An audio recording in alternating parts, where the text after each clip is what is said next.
Assalamualaikum warahmatullahi wabarakatuh. Hola Vela, this is me Nazi and my first YouTube video. So today we're talking about DID or Dissociative Identity Disorder atau biasa kita bilang kepribadian ganda. Tapi aku cuma mau bahas berdasarkan novel yang aku baca, yaitu novel Sibyl yang ditulis oleh Flora Reta Scriber. So let's get it! Sebenarnya ini novel tentang DID yang kedua yang aku baca. Jadi aku pernah pas SMP baca novel yang sama, yaitu tentang DID. Cuman ini tentang seorang yang bernama Billy Milligan. Kalian tahu kan?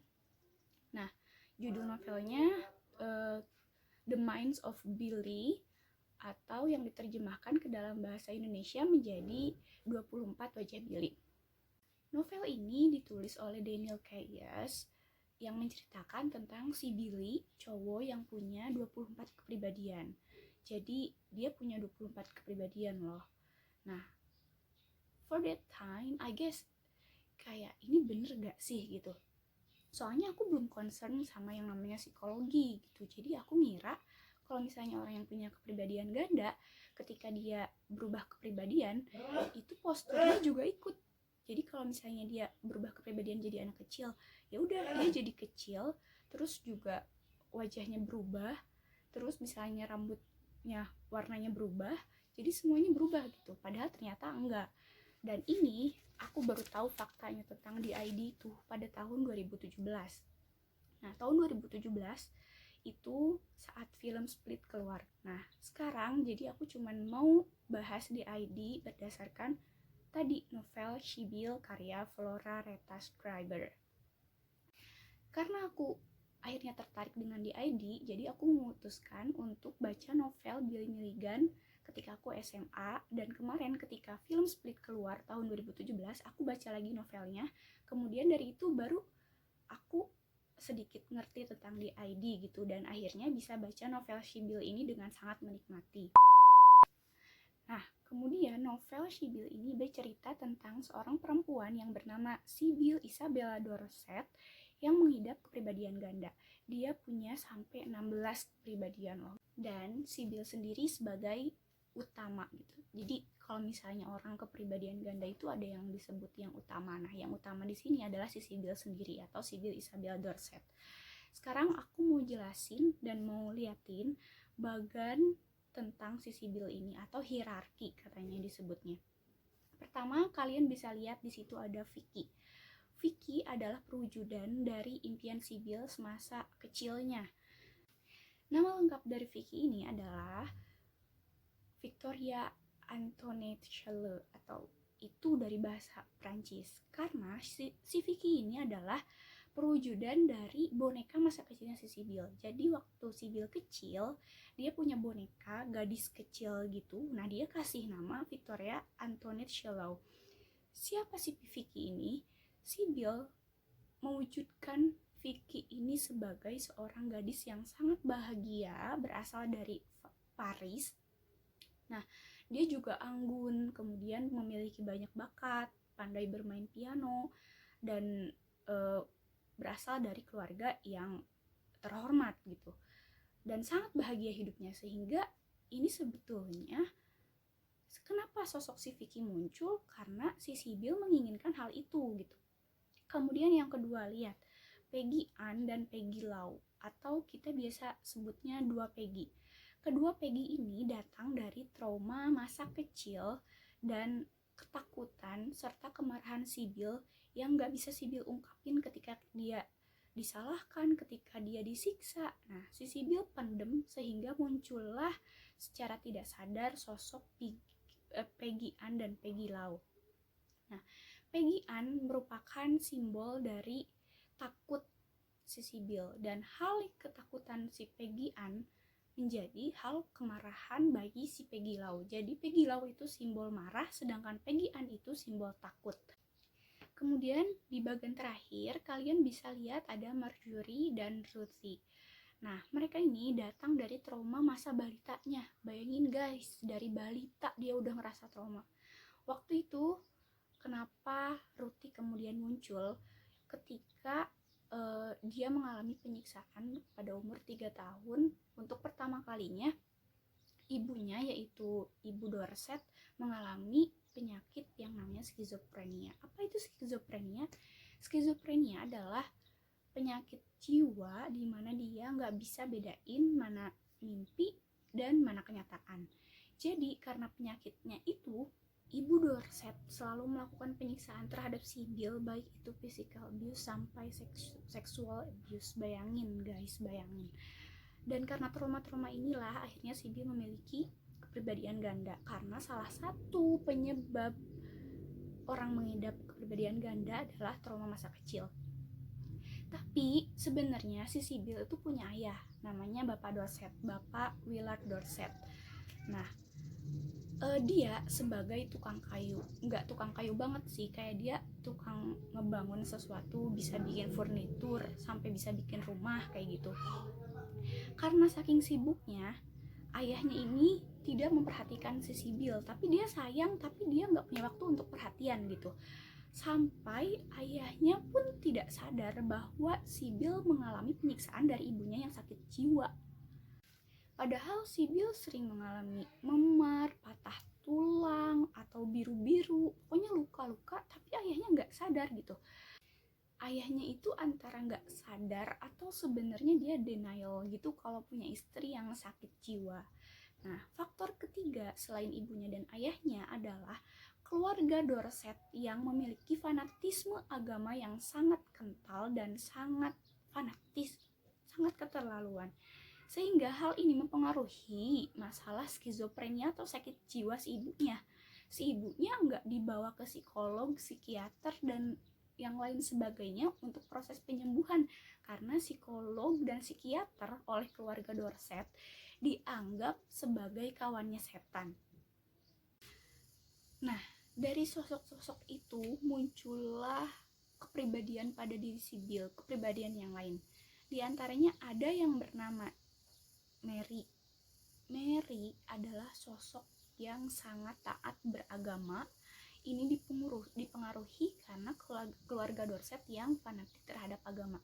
Sehingga Mary ketika dia mendapatkan masalah, ujian, dia ngerasa kalau Tuhan udah gak sayang sama dia gitu. Dia ngerasa kalau dia pantas cuma di neraka, gak pantas surga gitulah intinya si Mary. Terus ada yang namanya Sid. Sid itu bocah berumur 13 tahun kurang lebih. Dia sebagai perwujudan dari ayahnya Sibyl, karena Sibyl sebetulnya mengagumi sosok ayahnya yang pandai membuat bangunan gitu. Akhirnya Sid mewujudkan diri sebagai seorang anak laki-laki dan pandai membuat furnitur, dan itu terbukti ketika kamar Sibyl tiba-tiba rapih karena udah dibuatkan lemari-lemari oleh Sid. Kemudian Mike juga sama. Mike dan Sid adalah anak kecil dengan umur yang sama gitu, dan anak laki-laki. Dia mengalami penyiksaan dari ibunya sampai lengannya patah, akhirnya dibawa ke rumah sakit.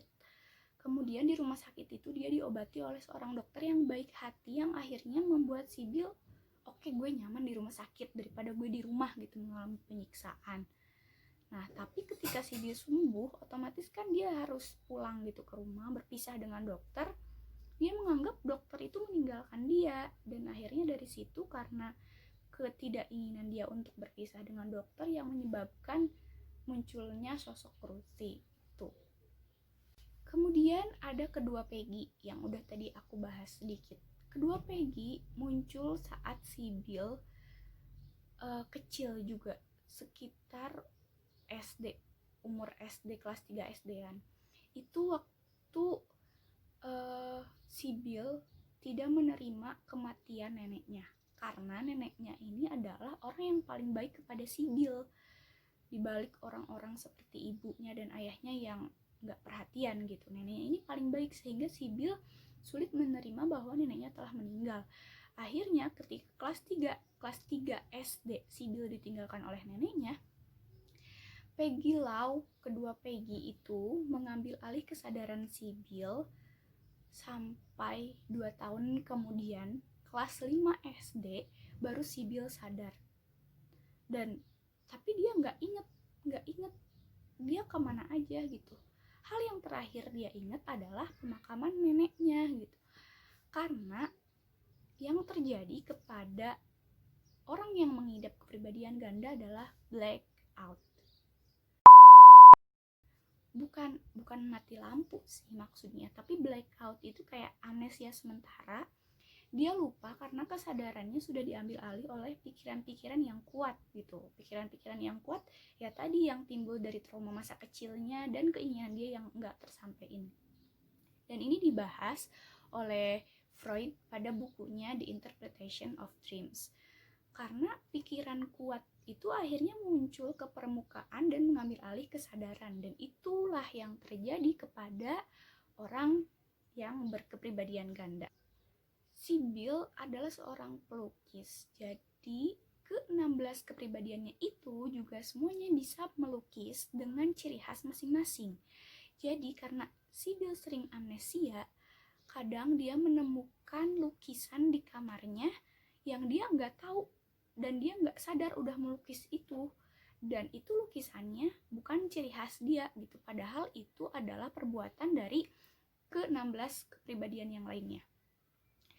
Bisa jadi si Bill tidur dalam keadaan si Bill, tapi bangun dalam keadaan yang lain. Kepribadian yang lainnya itu selalu tahu apa yang difikirkan dan dilakukan si Bill, tapi si Bill nggak tahu apa yang dilakukan dan difikirkan mereka. Sehingga si Bill mengira bahwa dia adalah amnesia.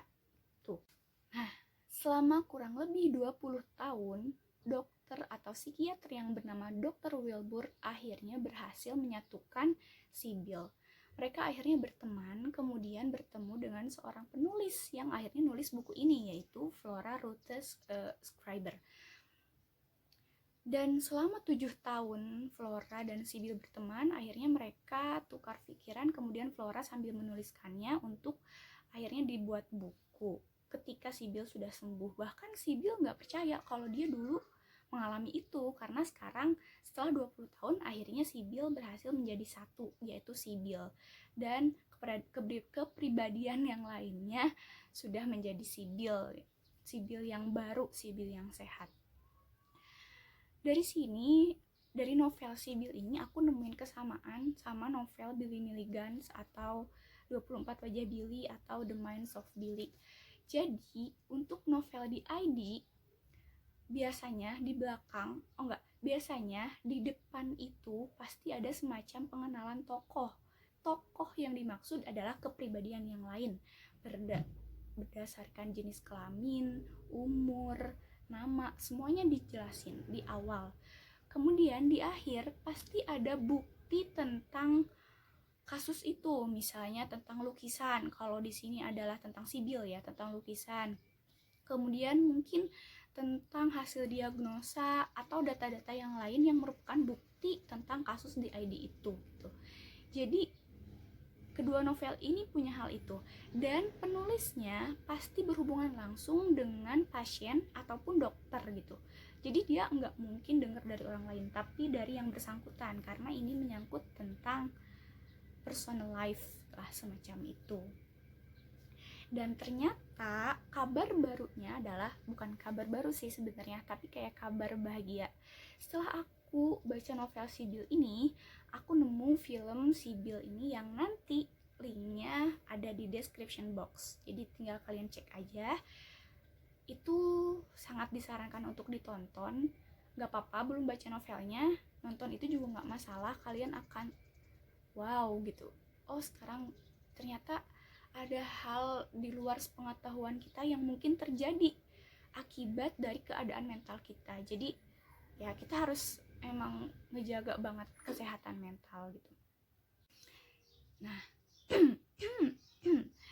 for your information, jadi kepribadian yang lain itu berperan untuk menanggung rasa sakit yang ditolak oleh si Bill, menanggung ketidakinginan yang ditolak oleh si Bill, menanggung amarah yang nggak mau ditanggung oleh si Bill, menanggung keinginan yang nggak bisa diraih oleh si Bill, dan menghadapi situasi yang nggak mau si Bill hadapi gitu.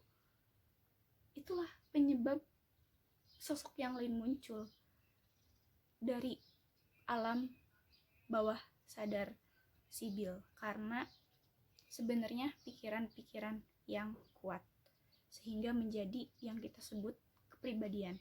Tapi itu bermula dari pikiran yang kuat, tapi si Bill denial sama pikiran itu atau menolak itu. Nah, tadi aku kan sedikit nyinggung masalah film Split ya. Split ini punya usut, katanya ternyata terinspirasi oleh cerita Billy Milligan. Jadi kemudian dibikin Split itu, dan Split merupakan trilogi dari ketiga film. Yang pertama ada Split, dan Unbreakable, kemudian yang ketiganya itu Mr. Glass. Dan itu wajib kalian tonton semuanya.